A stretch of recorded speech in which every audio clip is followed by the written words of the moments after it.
On January 21st, Luka Doncic became the second youngest player to ever record a triple-double in a loss against the Milwaukee Bucks, an incredible achievement for any other player. But Luka lives to outdo himself, and just a week later, he did. On January 27th, Luka became the youngest player to record a 30-point triple-double against the Toronto Raptors. In fact, Luka is the only player this season to record a game with at least 35 points, 12 rebounds, and 10 assists. Hey, remember around the NBA draft, that group of people that kept saying, yeah, well, let's see if Luka can do it against NBA talent? Okay. Every game, it seems that Luka is both proving his doubters wrong and impressing his fans. Welcome to the FreeDawkins channel. I'm Nick, my channel is Nick Van Exit, and let's break down how Luka Doncic became the youngest player in NBA history with a 30-point triple-double. Luka has already proven he can score in the NBA on all three levels. He can drive, post up, pull up, and of course there's his step back three. But maybe the most important aspect of his game has been in the mid-range with his floater and array of moves. That's how he scored 12 of his 35 points. Well, 15 if you count whatever this is. More often than not, Luka will take a screen from DeAndre or another big, and that's when defenses realize that they have a problem. DJ sets the screen, Kawhi tries to swim move around him, and then Ibaka freezes because of the lob threat from DeAndre. In transition, Luka can also take a screen on the fly, like he does from DeAndre. If Ibaka steps up, he can body him and throw up a giant killing floater. But he doesn't always need a screen. On this possession, Danny Green sets up to try and force Luka left. Or he's attempting to counter a step back three and cover more longitudinal area than latitudinal. Oh yeah, get your maps out. Luka takes the path left and crosses over with just the subtlest of seals with his right arm in order to set up his right-handed floater. Here's a play where we see Luka's insane balance where he uses Kawhi's body to square up and hit the floating jumper. After a screen from Dirk and then another from Dwight Powell, Luka throws off Greg Monroe with just the subtlest ball fake, threatening the lob to Dwight before hitting the floater. On another transition play off of a missed three, this is a good example of spacing because this 4-on-1 possession quickly turns into a 1-on-1 because Devin and Dorian are in the corners, Maxey is trailing Luka in the paint, and Dirk is trailing at the top of the key. All Luka has to do is hit a running floating hook shot over Pascal Siakam. Alright, that's still pretty hard. Off the ball, against a really small lineup, Luka takes the Iverson cut and turns the corner around Siakam, while Kawhi is stuck guarding Maxey on the three-point line. Luka takes the give and go from Maxey and then blows by Norman Powell, who did not have a great night as he fouls Luka for the and one. Of course, all of these drives are made possible by Luka's threat to hit the three, and he can get a shot off in several different ways. On this play, Norman Powell not only goes under Dwight Powell's screen, but tries to spin around and runs into OG Anunoby. Luka thinks about throwing a lob to Dwight, but OG doesn't close out hard enough, and he's able to pull up and hit. Midway through the fourth quarter, Luka pulls out the step back. Dwight Powell screens for Jalen Brunson, and Ibaka switches on... Hold up.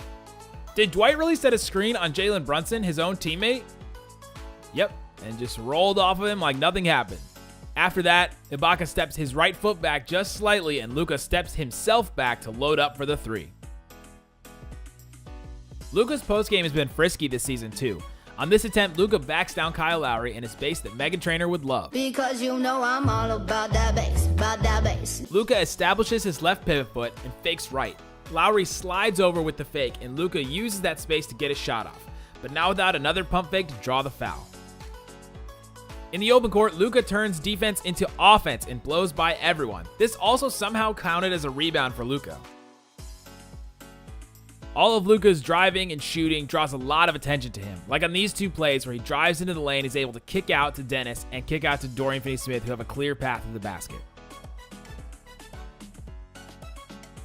At the top of the key, Luka waits for an off-ball screen that Kyle Lowry anticipates. DSJ slips the screen and cuts to the basket where a Luka lob is waiting right there for him.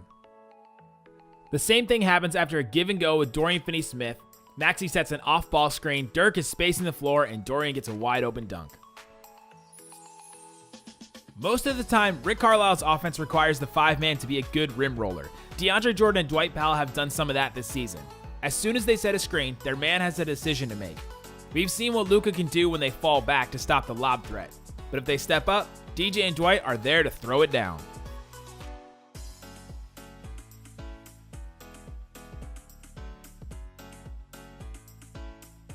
Luka averages 5.4 assists per game, but he also averages 10.2 potential assists per game, meaning he's missing out on almost 5 assists per game because teammates miss shots. Like on this play, off of a rebound, Luka throws the outlet to Harrison Barnes, who misses the layup.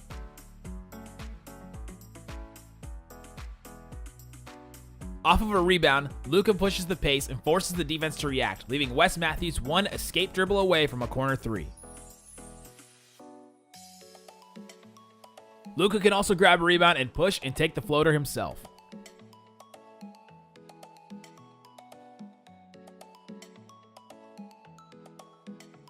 A lot of people accuse Russell Westbrook of rebound hunting, and I'm not saying that Luka does this, but he does cheat off of his man on defense a lot in order to crash the boards. And then there's this, which somehow counted as a rebound for Luka. Luka has an advantage over a lot of defenders because of his size, like this grab over Norman Powell. But sometimes it just helps to be in the right place at the right time. With everything else included, this play, in my opinion, is what makes Luka super special. He drives and kicks to an open Dorian Finney-Smith. He misses the shot, but Luka grabs the offensive rebound and gets fouled on his way back up.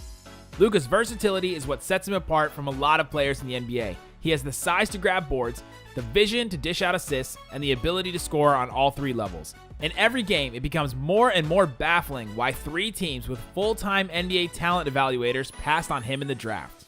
If you enjoyed this video, please subscribe to my channel, Nick Van Exit, for more Luka breakdowns and Mavs content. If you want more Mavs talk, subscribe to the Locked On Mavericks podcast, where co-host Isaac Harris and I drop 5 to 6 episodes every week talking about Luka, Dirk, trades, and everything Mavs. Thanks for watching on FreeDawkins. Boom.